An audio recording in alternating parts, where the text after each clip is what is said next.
On the morning of June 13, 1944, a 30-year-old SS officer named Michael Whitman drove a single Tiger tank down the main road of the French village of Villers-Bocage and destroyed an entire British armored column. Not an exaggeration.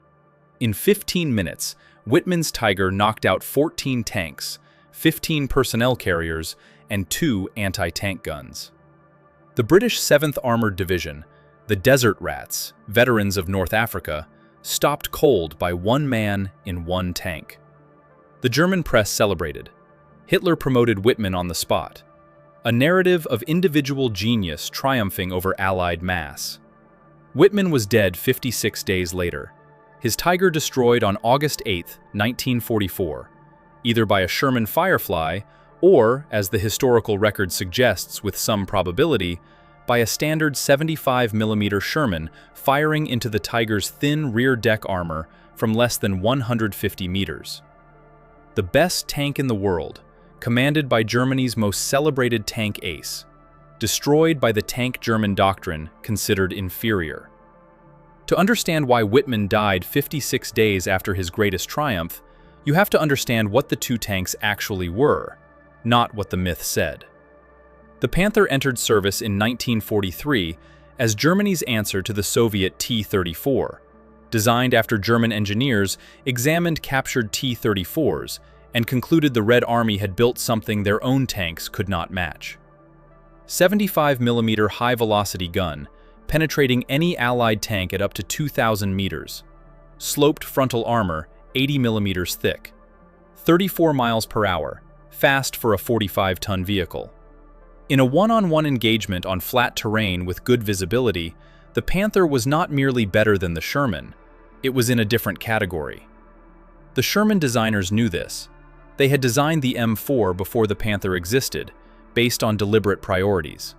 Not a tank killer, a tank that supported infantry, was easy to maintain, simple enough for mass production, reliable enough to be where it was needed when it was needed.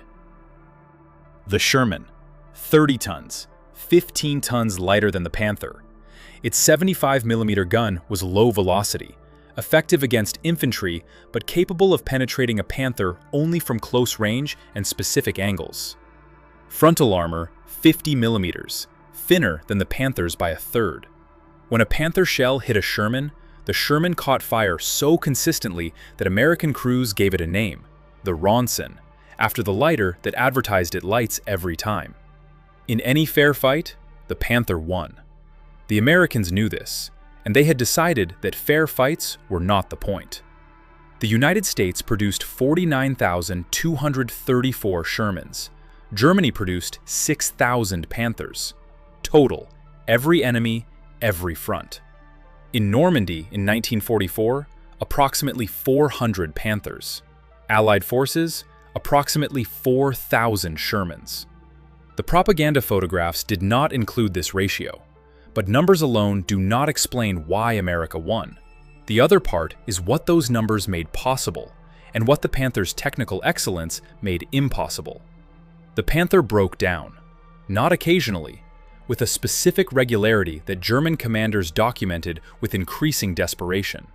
The final drive, the mechanism transmitting engine power to the tracks, failed on average every 150 kilometers. Engine overheated. Transmission delicate. Guderian reported in June 1944 that the Panther caught fire easily and that a solution to the final drive problem was urgently needed. Approximately half of all Panthers found abandoned in Normandy had been abandoned not because of enemy fire, but because of mechanical failure. The best tank in the world. Abandoned because the final drive failed again. No parts available, no time to wait. The Sherman averaged 250 to 300 operating hours between major mechanical failures. Engine derived from commercial truck engines, American mechanics already knew. Parts standardized. Every American armored division had a repair battalion that could recover damaged Shermans from the battlefield, fix them overnight, return them by morning. The Panther was a more impressive weapon. The Sherman was a more useful one. That difference, between impressive and useful, between perfect and sufficient, is the difference that decided the war. In the spring of 1944, a German tank commander named Ernst Barkmann received his assignment to the Panther. A real name, a real outline, but the specific interior experience reconstructed from multiple German tankers' memoirs. Barkmann was exactly the kind of soldier the German system was designed to produce. Experienced, technically skilled, committed to his vehicle with the intimacy that comes from knowing a machine well enough to feel its failures before they happen. He knew the Panther well. He knew the final drive would fail. Not if, when. The question was always how far before it did. He knew the engine ran hot, and pushing its speed invited catastrophe. He knew the gun was extraordinary. He could identify a Sherman at 2,000 meters, range it, and put a round through its frontal armor before the crew processed that they were being engaged. He knew that he was, in a fair fight, almost certainly going to win. By the summer of 1944, fair fights were becoming rare. The American approach was not, in German terms, elegant. Where German doctrine called for concentrated armor in coordinated combined arms thrusts, the American approach, find the German tanks and send more Shermans than the position could handle. This required accepting a specific arithmetic of loss. American after-action analysis calculated it took on average 5 Shermans to destroy 1 Panther, 3 or 4 to absorb fire while maneuvering to a penetrable angle, 1 or 2 to make the kill. The ratio that emerged from the gap between the two vehicles' capabilities, 5 to 1. In a war of limited resources, this ratio would have been decisive against the Americans. In the actual war, 49,234 Shermans against 6,000 Panthers, it was sustainable. The Panther required 150,000 man-hours to produce. Specialized manufacturing German industry, under Allied bombing and Soviet pressure, was finding increasingly difficult to sustain. The Sherman required approximately 8,000 man-hours. Built by women who had been automobile assembly line workers 6 months earlier in factories converted from car production in less than a year. Fisher Body, Chrysler, Ford, Pacific Car and Foundry. The production infrastructure of the largest industrial economy in the world pointed at one vehicle. In 1944, American factories produced more Shermans in a single month than Germany produced Panthers in an entire quarter. Barkmann understood what this meant. Every Panther he lost, to enemy fire, mechanical failure, mines, air attack, could not be replaced on the same schedule as the Sherman it had destroyed. The 5-to-1 exchange ratio was sustainable for America in a way it was not for Germany. Not because American soldiers were more willing to die, because American factories were more willing to produce. The Panther's technical superiority was real. Barkmann had felt it in every engagement where Shermans brewed up at distances from which they could not return effective fire. The confidence of a commander who knows his armor will turn the enemy's shells and his gun will penetrate the enemy's armor. But confidence in technical superiority does not help when the vehicle is sitting by the road with a failed final drive, the repair parts are not coming, and there are 5 more Shermans over the ridge. 5 more that you cannot kill fast enough to change the math. In the Normandy campaign, Germany lost approximately 1,500 tanks. The Allies lost approximately 1,700. On the surface, a German tactical success. But the Allies replaced every lost tank. By late August, Allied armored strength was higher than on June 6th. Germany replaced almost nothing. Armored strength declined steadily. Not from losing more tanks than the Allies, but from an inability to replace losses at the same rate. The Germans won the tank-for-tank accounting. They lost the campaign. Wittmann destroyed 14 tanks in 15 minutes. He was dead 56 days later. The tanks he destroyed had been replaced. The Tiger he commanded had not. The Panther was the better tank. The Sherman was the better answer. In August 1944, a 24-year-old sergeant from Youngstown, Ohio, named Dale Kniss, was commanding an M4 Sherman in the 2nd Armored Division when his platoon received orders to clear a crossroads near the town of Mortain. German armor in the area, specific type unknown. American tank crews had learned not to expect clarity. The difference between a Panzer IV and a Panther was often something you discovered when the first round hit. 2 months in France, lost 2 tanks, one to a Panther at a range where his 75mm could not penetrate, one to a mine. He had been inside a Sherman when it caught fire. He got out. 3 of his 5 crewmates did not. He had asked why the Army had not given him a better tank. The M4A3 he was now commanding, improved armor, 76mm gun, was the Army's answer. The 76mm could penetrate a Panther from the front at ranges under 500 meters. Not equality, movement in the right direction. What Kniss had, that German tank commanders opposite him frequently did not have: a working tank. The advantage no propaganda photograph captured: presence. A Sherman operational, fueled, and in position was a weapon. A Panther that had thrown a track 3 miles back and was waiting for a recovery vehicle was not. In the summer of 1944, the number of Panthers operational and in position was substantially lower than the number that existed on paper. The German armored division ahead had an operational rate of approximately 40%. Fewer than half its Panthers functional on any given day. The rest in various states of mechanical failure, waiting for parts the Allied bombing campaign was making increasingly difficult to deliver. Kniss did not know this. What his radio told him: 4 more Shermans from his platoon. 3 more platoons behind them. Tank destroyers on his left. Artillery registered on the intersection ahead. He was not alone. That was the doctrine: a single Sherman facing a single Panther, severe disadvantage.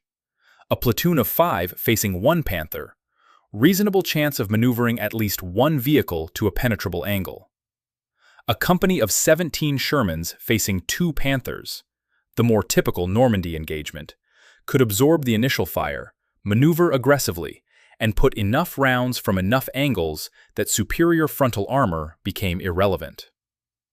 This required the willingness to send tanks into engagements knowing some would be destroyed before the objective was achieved.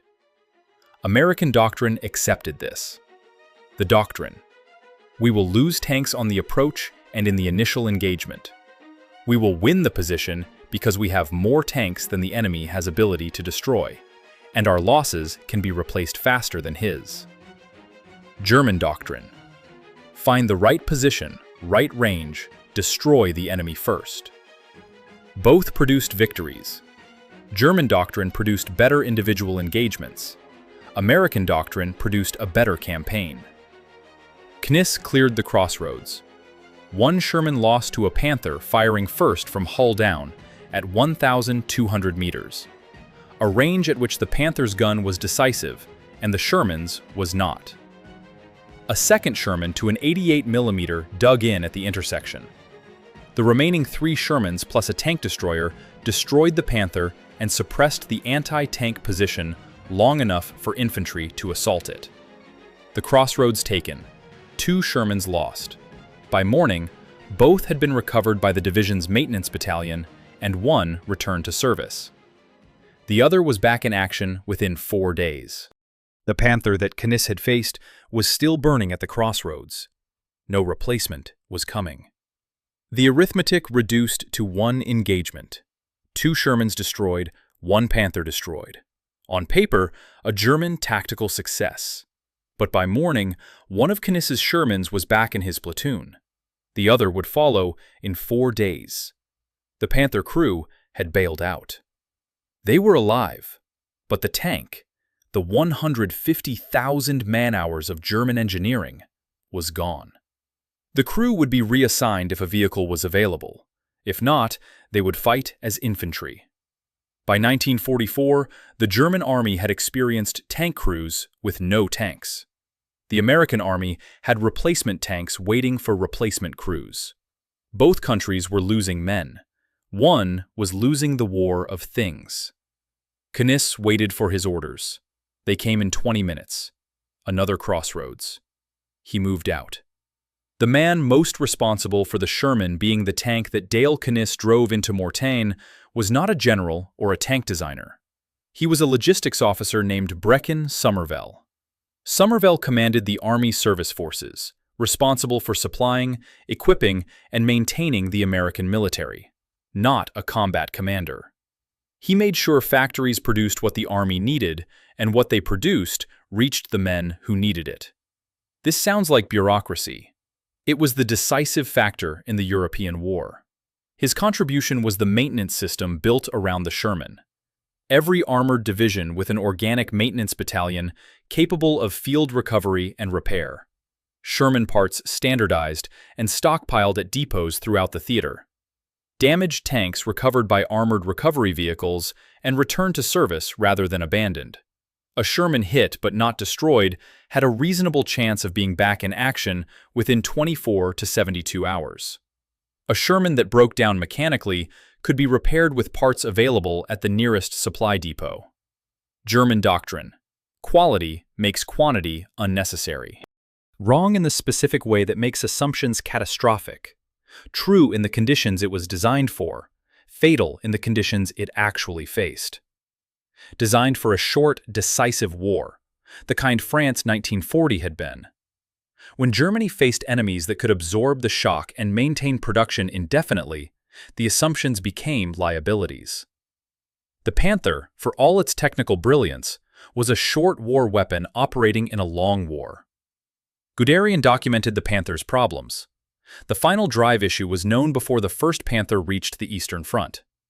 The recommendation, delay production until solved, was rejected by Hitler, who needed the Panther immediately to counter the T-34. The Panther entered service with known mechanical defects that were never fully resolved because the war moved faster than the engineering solution. The Sherman entered service with known limitations, accepted deliberately. A tank good enough and available was more valuable than a tank perfect but scarce. Guderian accepted a flawed tank because he had no choice. The American designers accepted a limited tank because they had made a choice. June 1944.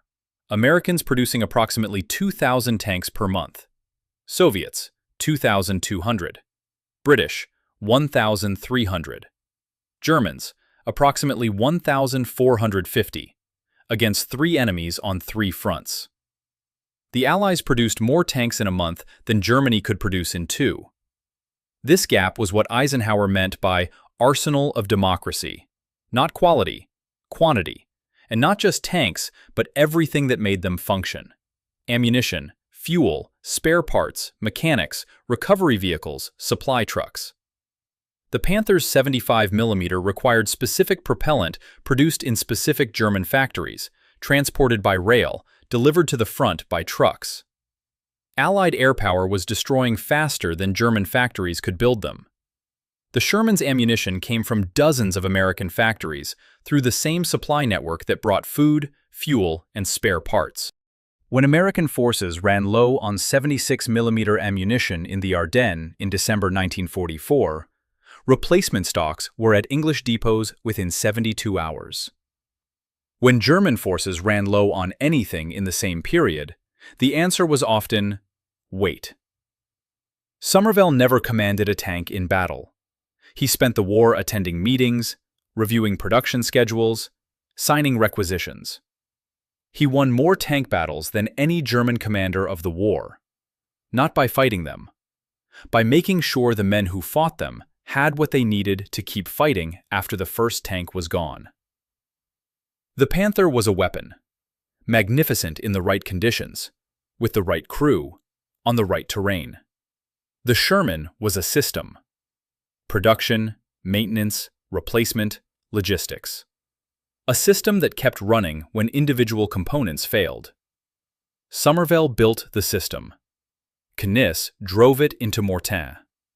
And somewhere in the bocage, a Panther crew was walking back to their lines because the final drive had failed again. On the morning of December 16, 1944, Germany launched its last major offensive of the war through the Ardennes forest in Belgium and Luxembourg.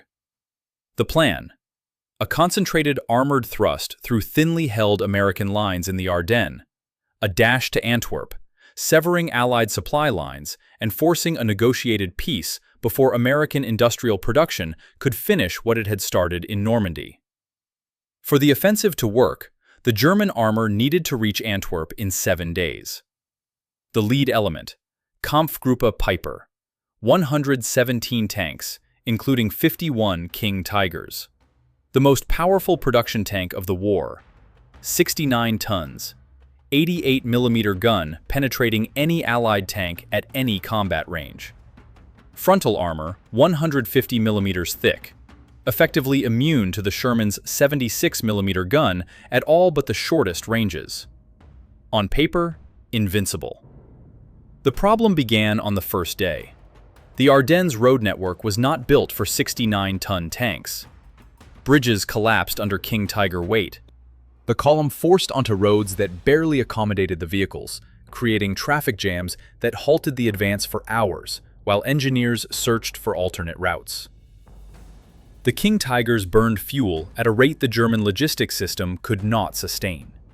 Piper had been promised fuel from captured American depots.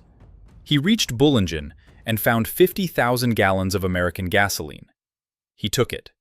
It was not enough. The American response was not elegant. Units caught by surprise, some overrun, some retreating in disorder. By any tactical measure, the first 48 hours were a German success. But two things happened simultaneously that the German plan had not accounted for. The first was Bastogne. The 101st Airborne, rushed from Reims, reached Bastogne ahead of the German armor and dug in. 7 roads converged there. The German division that tried to take it could not dislodge the Americans. Without Bastogne, the German advance could not be supplied. Without supply, the armor could not reach Antwerp. The second, the American maintenance system. 2,000 tanks operational when the offensive began. The number declined as units were overrun. But American workshops were already recovering damaged vehicles, repairing them under fire, returning them to action. Replacement tanks moving forward from depots. Piper's Kampfgruppe, meanwhile, was running out of fuel. By December 19th, Piper's column had advanced 60 kilometers, roughly a third of the distance to Antwerp, and stopped. Not because American armor had destroyed it, because it had run out of fuel. Piper requested an airdrop. The German Air Force could not provide one. Resupply from the rear, blocked by traffic jams his own column had created, and by American artillery finding range on German supply routes. Piper abandoned his vehicles. The heavy equipment, the King Tigers that had seemed invincible 6 days earlier, left at the side of Belgian roads because there was no fuel to move them and no way to get fuel to them. 117 tanks, 51 King Tigers. The most powerful armored force Germany had deployed in the West. Abandoned. Not destroyed by superior American armor. Abandoned because the fuel ran out.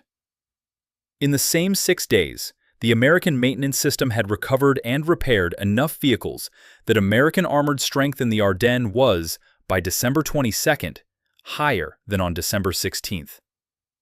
Germany had designed the perfect tank. America had designed the perfect system to sustain a war. In 6 days in the Ardennes, the war decided which mattered. The 101st Airborne at Bastogne had no tanks, surrounded by December 21st, limited ammunition, no air supply. 5 days of overcast had grounded Allied aircraft. Medical supplies exhausted. Brigadier General Anthony McAuliffe received a German demand to surrender. His reply? Nuts. Delivered in a formal written response, translated for the German commander as, "Go to hell," the most famous single communication of the European campaign. Not bravado, the assessment of a commander who concluded that holding was more likely to succeed than surrendering. December 26th. Patton's Third Army broke through from the south and relieved Bastogne. The German offensive, which had depended on taking Bastogne, which had depended on fuel, which had depended on a logistics system never built to sustain a major offensive, was over. The Battle of the Bulge ended in late January 1945, with Germany having lost approximately 800 tanks and assault guns, losses it could not replace. American losses: approximately 800 tanks as well, roughly 1-to-1. In terms of individual vehicle quality, a German tactical success, superior armor achieving a roughly equal exchange against a numerically superior enemy on ground of Germany's choosing. The Americans replaced their losses. Germany did not. By February 1945, American armored strength in the West was higher than in December. German armored strength was approximately half of what it had been. The gap, which had been wide before the Bulge, had become insurmountable after it. This is the argument that the Sherman's critics consistently missed. The critics were right. The gun was inadequate. The armor too thin. The tendency to catch fire was a design flaw that cost lives. That American tankers were fighting Panthers in a vehicle that could not match them at standard combat ranges was a genuine scandal, and the generals who had insisted the Sherman was adequate bore real responsibility for the lives it cost. But the critics were asking the wrong question. Was the Sherman a good tank? No, not compared to the Panther. Was the Sherman part of a system that could win the war? Yes. Patton, who had complained bitterly about the Sherman's inadequacies and been denied better tanks repeatedly, said something in a speech to his officers that captured the American approach with unusual clarity. The object of war is not to die for your country, but to make the other bastard die for his. He was talking about infantry tactics, but the principle applied equally to industrial strategy. Build enough tanks that the enemy ran out of targets before you ran out of tanks. 49,234 Shermans, 6,000 Panthers. The math was always going to resolve the same way, as long as the Americans kept producing Shermans and American maintenance battalions kept recovering them from the battlefield. The statistics do not capture this part. The men inside the Shermans knew they were in an inferior vehicle. Dale Kniss knew it. Every American tank commander who had watched a Panther shell pass through the front of a Sherman at 1,200 meters and brew it up knew it. The men who had given the Sherman its nickname, the Ronson, the Tommy Cooker, the Zippo, knew it. They drove it anyway. Not because they didn't understand the risk, because they understood the doctrine. We are going to lose some tanks getting into position. We are going to close to a range where our gun can penetrate and keep going, because we will be replaced and the enemy will not. The doctrine asked them to drive a Ronson into range of a Panther in the understanding that the man next to them might be the one who makes the kill while they absorb the first shot. They drove it anyway. This is what it means to be part of a system rather than a weapon. The weapon wins when the individual excels. The system wins when the individual accepts his role in it, even when that role is to be the tank that closes the distance so the tank behind him can make the shot. The Panther was a better weapon. The American system was a better answer. Germany lost 800 tanks in the Bulge. America lost 800 tanks in the Bulge. 6 weeks later, American tanks were crossing the Rhine. German tanks were running out of fuel on the wrong side of it. Wittmann had been dead since August. His Tiger was rusting in a Norman field.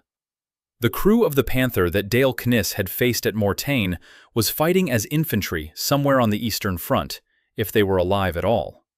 Kniss was at the Rhine in March 1945, in a Sherman that had been repaired twice since Mortain and was still running. The Panther was the better tank. The Sherman was there at the end. In a long war, those are not the same thing. In a long war, the second matters more. After the war ended, the Germans wrote about the Sherman, not with contempt, with something more complicated. The German tank officers interviewed by American military historians did not say what American tankers expected. They did not say the Sherman was adequate. They did not say the industrial advantage had compensated for the technical deficiencies in a satisfying way everyone could agree on. They said the Sherman had been the right tank for the war America was fighting. The German military tradition, Guderian, Rommel, Moltke, Clausewitz, was built on the principle that excellence in execution was the decisive factor in war. The better trained army, the better equipped army, the army whose individual soldiers performed at a higher level would prevail. True in Prussia, true in France in 1870, true in Poland and France in 1939 and 1940. Until it met an industrial democracy that had decided to apply the principles of mass production to the problems of war. General Fritz Bayerlein, who had commanded the Panzer Lehr Division in Normandy, was asked by his American interviewer what he had found most difficult about fighting the Americans. He did not say, "their tanks." He said, "their ability to absorb losses and keep coming." Not a vehicle that outfought the Panther. A vehicle that kept coming after the Panther had destroyed the first wave, the second wave, the third wave, and was now facing a fourth while its own fuel gauge was falling and its final drive was making the sound that preceded catastrophic mechanical failure. Bayerlein had faced this at Mortain in August 1944, the same engagement Dale Kniss had fought. The Panzer Lehr destroyed Sherman's. The Americans kept coming. When the Mortain counterattack was ultimately encircled and destroyed by the combination of American armored persistence, Allied air superiority, and logistics advantage, Bayerlein had lost most of his division. Not because the American tanks were better, because the American tanks kept showing up. That was the sentence the Panther could not answer. Here is what this looked like from inside German command during the Normandy campaign. A German panzer division received on average 12 replacement tanks per month. The division's losses averaged 15 to 20 per month. Combat, mechanical failure, Allied air attack on German armor moving in daylight. The division was being destroyed faster than it could be replaced, every month, from the beginning of the campaign. An American armored division received 40 to 60 replacement vehicles per month. Losses higher in absolute terms. Offense, more risk. But replacements covered losses and frequently exceeded them. The German division shrank. The American division stayed at full strength. By August 1944, most German panzer divisions in Normandy were operating at 30 to 40% of authorized strength. American armored divisions, 80 to 90%. This asymmetry, not the individual tank engagement, not gun caliber or armor thickness, decided the campaign. Bayerlein, we could defeat the Americans in any individual engagement we chose to fight. We could not defeat the system that kept producing more Americans to fight. The Germans had built the best tank. The Americans had built the best army to use tanks in a long war. The distinction, by August 1944, was academic. Germany had lost.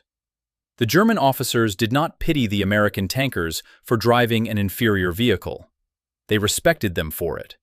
For driving a Ronson into range of a Panther, knowing what would happen, in the understanding that the tank behind them might make the kill. This is what Bayerlein meant by the best army to use tanks in a long war. Not the best tanks. The men who understood their role in the system and performed it under conditions that the system was honest enough to acknowledge were often fatal. The Panther was designed to win by being excellent. The Sherman was designed to win by being enough. In the war fought from 1944 to 1945, enough was the answer. In March 1945, American forces crossed the Rhine. A patrol from the 9th Armored Division discovered the Ludendorff Bridge still standing. Germans had failed to destroy it in time, and seized it before the demolition charges could be set. Tanks crossed within hours. The first Sherman across on March 7, 1945, was doing something German planners had considered impossible: an armored crossing of the Rhine before Germany had surrendered. The Rhine was supposed to be Germany's final line, 2,000 years of natural barrier. Time to find replacements for Panthers being lost faster than they could be produced. The Shermans crossed in 9 hours. Ernst Barkmann, the composite Panther commander who had begun this story in the spring of 1944, with the certainty of a professional who knew his vehicle was superior, was, by March 1945, commanding what remained of his unit. Not much.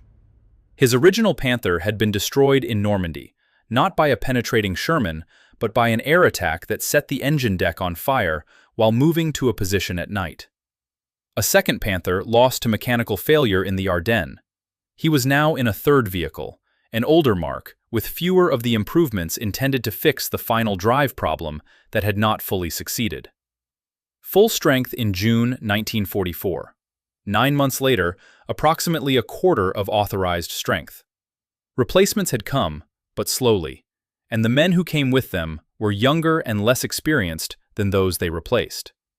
The excellence German tank doctrine was built around, the experienced crew, the veteran who knew his vehicle and his terrain, was being diluted by losses that could not be replaced fast enough with men of equivalent quality. Dale Niss was in his third Sherman. The first had been repaired twice and was still in service with another crew. The second destroyed at the Siegfried Line in September, damage too extensive for field repair. The third, an M4A3 with the 76mm gun, had been issued to him in November and was, in March 1945, mechanically sound.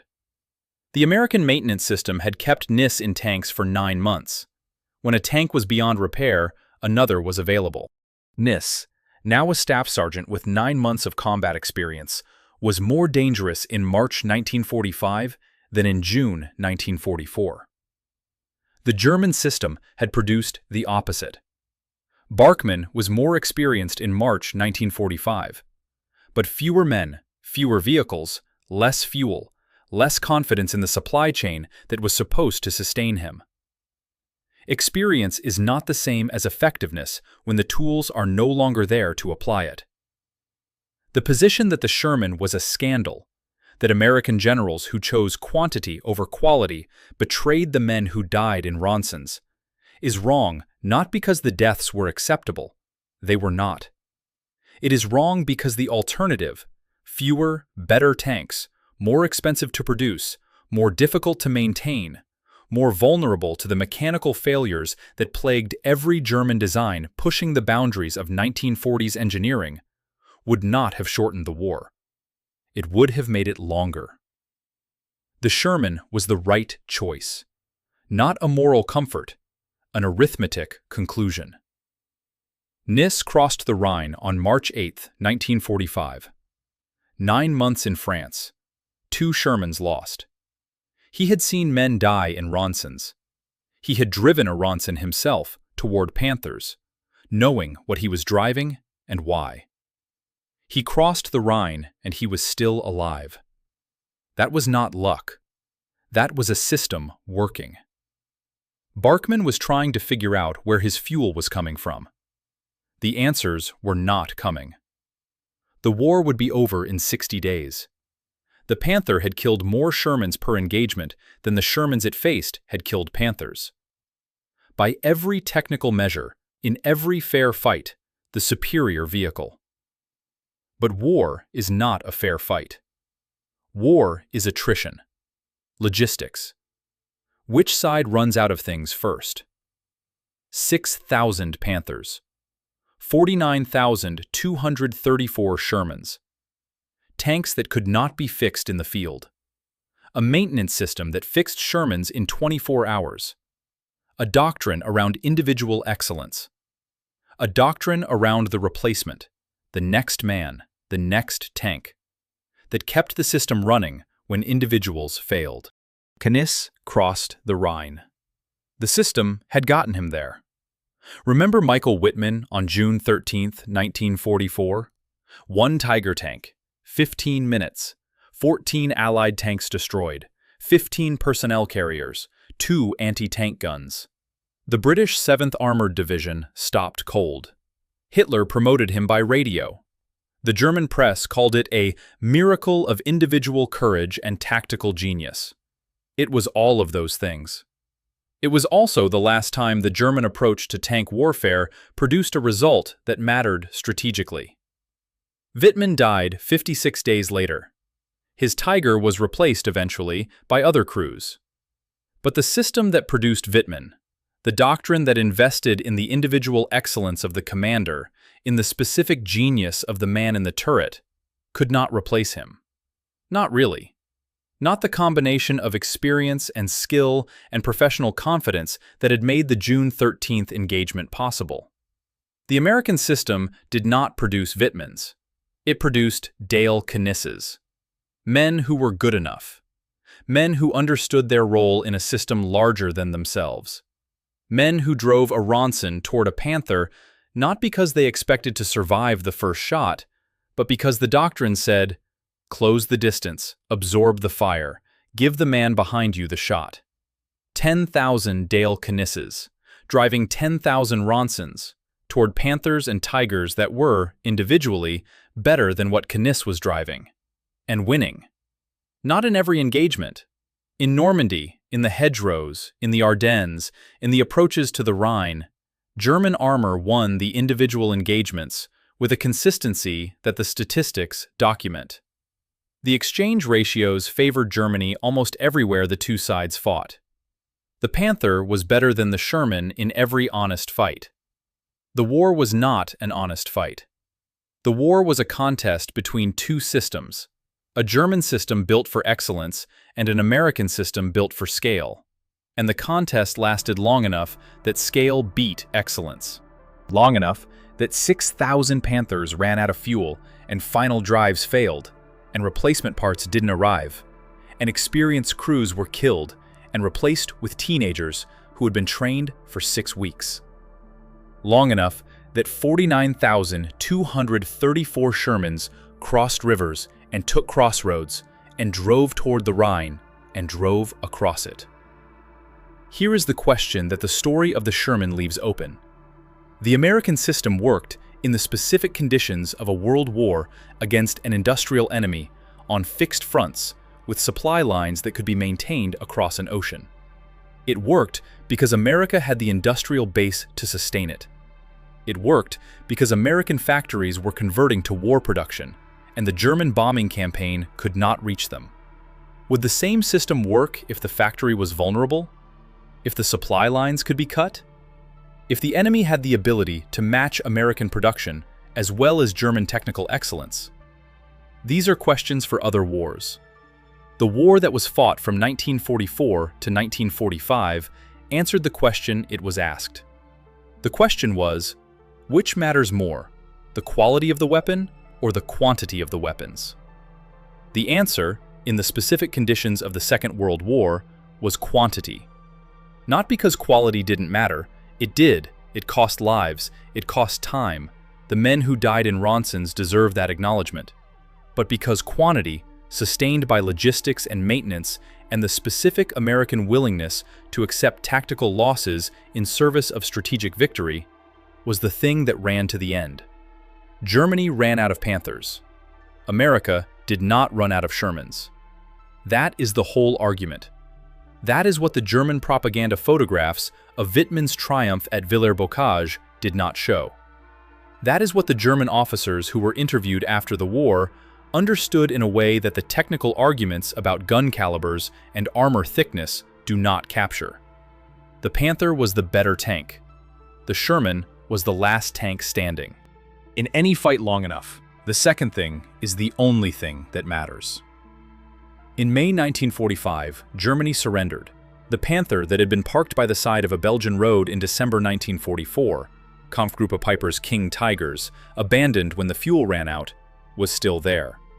Allied engineers would eventually drag it away for study. It had never fired a shot in the Ardennes. It had run out of fuel before it could. The Sherman that Dale Kniss had driven across the Rhine in March 1945 was, by May, in Germany, still running.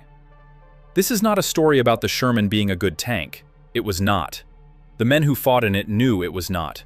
The men who died in it knew it was not, in the last seconds before the Ronson lighter did what Ronsons did. This is a story about what winning a war actually requires.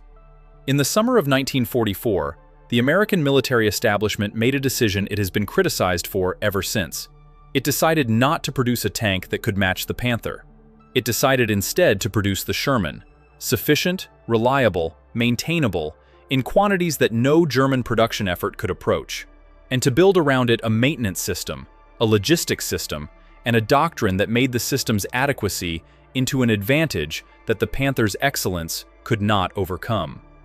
The criticism is that this decision cost lives. It did. The men in the Ronsons paid for it. The defense is that the alternative would have cost more. A tank-for-tank war against Germany, fought in better American tanks at lower production rates, would have lasted longer. And a longer war, at the casualty rates of 1944, meant more deaths than the Sherman's inadequacies produced. This is the arithmetic that the generals understood, and that is difficult to feel in the presence of a photograph of a burned-out Sherman. But arithmetic is what war runs on when the sentiment is stripped away. From D-Day to VE Day, 11 months, American forces lost approximately 109,000 killed in action in all theaters of the European War. In the same period, Germany lost approximately 1.8 million killed on the Western Front alone. The ratio is not primarily about the Sherman versus the Panther, but the ratio would not exist without the Sherman, without the specific decision to build 49,234 sufficient tanks rather than 6,000 excellent ones. The Sherman was a vehicle that American tank crews feared, complained about, and drove anyway. It was also the vehicle that got those crews to Germany by May 1945. The Panther was a vehicle that German tank crews trusted, believed in, and sometimes had to abandon by the side of the road with a failed final drive and no fuel. It was also the vehicle that Germany ran out of before the war ended. The lesson is not that excellence doesn't matter. In the specific conditions of the war that was fought, a long industrial war against enemies that could match German quality and exceed German quantity, excellence was not the decisive factor. Sustainability was. German answer: build the best possible tank. American answer: build a tank the system can sustain. Both coherent strategies. One of them won. Michael Whitman is in the history books. His 15 minutes at Villers-Bocage documented in detail in a dozen languages. The most famous tank commander of the Second World War. Dale Kniss is not in the history books. A composite, a name assembled from thousands of American tankers whose names have been lost because they were not famous, because they did not destroy 14 tanks in 15 minutes, because they drove Ronsons toward Panthers and absorbed the first shot so the man behind them could take the second. Whitman was the better tank commander. Kniss was part of the better system. Germany built the best tank. America built more tanks. History decided which mattered. The war took 11 months from D-Day to surrender. The Sherman was there at the start. The Sherman was there at the end. The Panther was not.